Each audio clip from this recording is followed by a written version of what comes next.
दक्षिण भारत के मशहूर कलाकार विशाल ने एक आरोप लगाया है सीबीएफसी पर कि वहां पर भ्रष्टाचार होता है और उन्होंने सबूत के तौर पर सोशल मीडिया पर 2 अकाउंट का भी जिक्र किया है और कहा है कि कैसे उन्होंने 6.5 लाख रुपए की रिश्वत दी।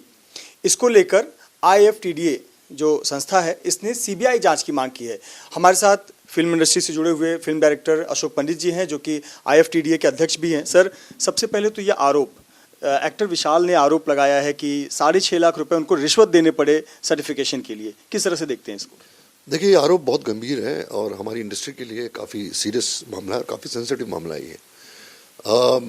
इसीलिए आज इफ्तिडा ने एक लेटर लिखी है अनुराग ठाकुर साहब को और प्रसून जोशी जी को कि इसकी सीबीआई इंक्वायरी होनी चाहिए। Indian motion picture producer association IMPPA ने भी एक चिट्ठी लिखी है अभी 10 मिनट पहले अनुराग ठाकुर जी को और प्रसून जोशी जी को कि इसकी एक सीबीआई लेवल की इंक्वायरी होनी चाहिए, क्योंकि ये एक्सटॉर्शन अगर है तो बहुत ही सीरियस मैटर है। और आज के टाइम पे जब सारा मटेरियल, सारा सिस्टम जो है सीबीएफसी का डिजिटाइज हो चुका है, सिस्टमैटिक हो चुका है, हर प्रोड्यूसर जो अपना स्टेटस देख सकता है अपने फ़ोन पर कि उसकी फिल्म कहाँ पहुंची है, स्क्रीनिंग कितने बजे है, कौन नहीं है, सिस्टमैटिक हो चुका है। और प्रसून जोशी जी ने इसके लिए बहुत मेहनत की है, बहुत काम किया है, गवर्नमेंट ने बहुत काम किया है इसको लेके। तो पहले हुआ करता था जब आपकी फिल्म पहले दिखा दें उसके लिए पैसे लिया करते थे, करप्शन पहले होता था बहुत, लेकिन वो ख़त्म हो चुका था। दूसरी बात, जो आप 2 नाम विशाल ने जो डील किए कि इस पर पैसे ट्रांसफ़र किए, को 3 लाख, दूसरे को 3.5 लाख रुपया, तो ये जो 2 नाम हैं ये सीबीएफसी के ऑफिशियल्स नहीं है, ये मैंने पता लगाया।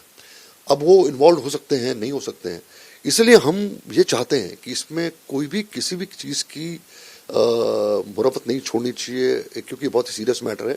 इसलिए टॉप लेवल पे इंक्वायरी करने के लिए, क्योंकि पहले भी जब हुआ था बहुत साल पहले तो सीबीआई इंक्वायरी हुई थी और उसमें करप्शन के चार्जेस जो सीईओ थे उसके आगे लगे थे, वो सस्पेंड भी हो गए थे, वो ट्रांसफ़र भी हो गए थे। तो सीबीआई लेवल की इंक्वायरी इसलिए इंपॉर्टेंट है because it's a very serious matter, और जहाँ पर पूरी फिल्म इंडस्ट्री हो जाती है इसमें इन्वॉल्व। और इसका अगर ये सच है, सत्य है, कोई इसमें इन्वॉल्व है सीबीएफसी का कोई एम्प्लॉई, तो ये डेंजरस इसलिए है क्योंकि जो रीजनल सिनेमा हमारा है, जो भोजपुरी सिनेमा है, जो मराठी सिनेमा है, जो गुजराती सिनेमा है, जो रीजनल सिनेमा जो बहुत ही कम बजट में फिल्में बनाते हैं, उनके लिए जब पिक्चर बनाकर रिलीज करना जो है एक प्रोड्यूसर के लिए बहुत बड़ी बात होती है, बहुत ही खर्चा होता है, बहुत लोग तो कर्जे ले लेकर फिल्में बनाते हैं। उस टाइम पे अगर आपसे पैसे मांगे जाएं और कहा जाए कि आपको सर्टिफिकेट नहीं मिलेगी और आपकी फिल्म स्क्रीनिंग नहीं करेंगे हम जब तक आप 6 लाख रुपए नहीं दोगे, तो वो आदमी वैसे ही मर जाएगा, वो प्रोड्यूसर वैसे ही मर जाएगा। तो इसलिए बहुत ज़रूरी है, अगर ये हुआ है और ये सिस्टम है सीबीएफसी में या कोई बदमाशी कर रहा है, उसके अगेंस्ट सीरियस एक्शन लेना बहुत ज़रूरी है, नहीं तो ये आदत हो जाएगी लोगों की और इंडस्ट्री जो है सफ़र करेगी। अशोक सर, आमतौर पर ऐसे जब भी आरोप लगते हैं भ्रष्टाचार के, किसी ने रिश्वत मांगे, कोई टॉप का व्यक्ति सामने कभी नहीं आता। साउथ के बहुत बड़ा नाम है विशाल, अगर उसने ये बात लिखी है तो कहीं ना कहीं इसमें गंभीरता नजर आती है, और विथ प्रूफ बैंक के ट्रांजैक्शन जो भी है, बैंक का डिटेल भी दिया हुआ है। देखिए, मैं ये नहीं कह रहा हूँ कि वो विक्टिम नहीं है। पहली बात तो ये है कि आपने पैसे दिए हैं सर्टिफिकेट के लिए, आपको नहीं देने चाहिए थे। आपने फिल्म को दिखाने के लिए पैसे दिए हैं, तो जो बंदा पैसे देता है करप्शन को इनकरेज करने के लिए, तो कहीं ना कहीं सवाल उस पर भी उठता है। पहली बात, आपने पैसे दिए ही क्यों? आपको प्रसून जोशी को फ़ोन करना चाहिए था, सिस्टम है पूरा, आपको सीईओ को फ़ोन करना चाहिए था कि मुझसे पैसे मांगे जा रहे हैं। अब ये बात समझ में आती है क्योंकि आप प्रेशराइज होते हो, आपकी फिल्म रिलीज होती है, तो आप बहुत सारी चीज़ें कॉम्प्रोमाइज़ करते हो लाइफ में। ये 2 आदमी जिसको आपने पैसे दिए हैं, कौन है ये लोग? अब बताइए ना, कौन है ये लोग, किसने आपको इनके बैंक अकाउंट दिए हुए हैं? सो एंटायर डिटेल्स मैं ये कह रहा हूँ, जब इंक्वायरी होगी तो विशाल बोलेगा ना कि भैया ये 2 आदमी है जिसका अकाउंट नंबर दिए, मेरे को फलाने एजेंट ने दिए हैं, ये फलाने ऑफिसर ने मुझे कहा कि ये 2 अकाउंट जो है इसमें नाम डालिए। क्योंकि अगर ऑफिसर इन्वॉल्व होगा तो अपना अकाउंट तो देगा नहीं, हो किसी न किसी को सामने खड़ा करेगा ना। करप्शन तो ऐसे ही होता है, कोई उसके होंगे एजेंट्स।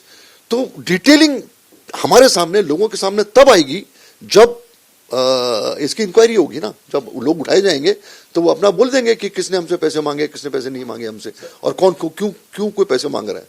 सर, आप भी इंडस्ट्री से जुड़े हुए हैं, आप भी प्रोड्यूसर डायरेक्टर हैं, बहुत सारी फिल्मों के लिए आप भी बहुत भागदौड़ करते हैं सर्टिफिकेशन के लिए। कभी आप आपका पर्सनल ऐसा एक्सपीरियंस हुआ है कि आपकी फिल्म को रोका जाए आखिरी समय तक और इस प्रकार से प्रेशराइज किया जाए कि करप्शन हो, पैसे के लेन देन हो? नहीं, देखिए ऐसा नहीं होता है। अभी सिस्टम मैं कह रहा हूँ आपसे बदल चुका है। अगर सपोज किसी प्रोड्यूसर की फिल्म डिले हो रही है, नहीं देखी जा रही है, काफ़ी टाइम लग रहा है, तो प्रोड्यूसर इम्पा में अप्रोच करता है और इम्पा तुरंत जो है वो सेंसर बोर्ड में लेटर लिखती है, उनको इन्फॉर्म करती है कि वाई दिस प्रोड्यूसर की फिल्म अब तक देखी क्यों नहीं गई है, आप डिले क्यों कर रहे हो, तो इमीडिएटली उस पर एक्शन हो जाता है। सिस्टम में अगर आगे पीछे कुछ हो रहा है और आप जानबूझ के अगर उसको डिले कर रहे हो फिल्म को, तो फिर हमारी एसोसिएशन से जो इसके अगेंस्ट एक्ट करती हैं, फिर टॉप लेवल पे फोन करती है। तो रेमेडीज बहुत हैं। अगर आपको तंग किया जा रहा है और आपको लगता है कि 20 दिन हो गए, 25 दिन हो गए, मेरी फिल्म नहीं देखी जा रही है या मुझे सेंसर सर्टिफिकेट नहीं दिया जा रहा है, मुझे तंग किया जा रहा है, तो यहाँ पर ऑर्गेनाइजेशन है जो इमीडिएटली एक्शन लेती हैं। तो वो टाइम जा चुका है अभी कि आप अपनी फिल्म को डिले कर रहे हैं, आप पैसा मांग रहे हैं, वो कर रहे हैं, क्योंकि शेड्यूल जो है आपकी फिल्म का, सपोज मैंने अभी फिल्म ऑनलाइन सबमिट की है, 10 मिनट के बाद वो फिल्म कहाँ पहुंची है, आपकी स्क्रीनिंग कौन सी डेट को है, कौन आपके मेंबर्स आपकी फिल्म देख रहे हैं, क्या है क्या नहीं है, वो आपके फोन पे आ जाता है। तो आप उसको मॉनिटर कर रहे हो। मैं एज अ प्रोड्यूसर मॉनिटर करता हूं कि मेरी फिल्म किस स्टेटस पे, किस स्टेज पे अभी है। तो जमाना जा चुका है जब फाइलें घुमा करती थी, अब फाइलें नहीं घूमती, अब पूरा इमीडिएटली वो लाइनअप हो जाता है। तो ये बहुत ही rarest of the rare cases है जहां पर ये हुआ है।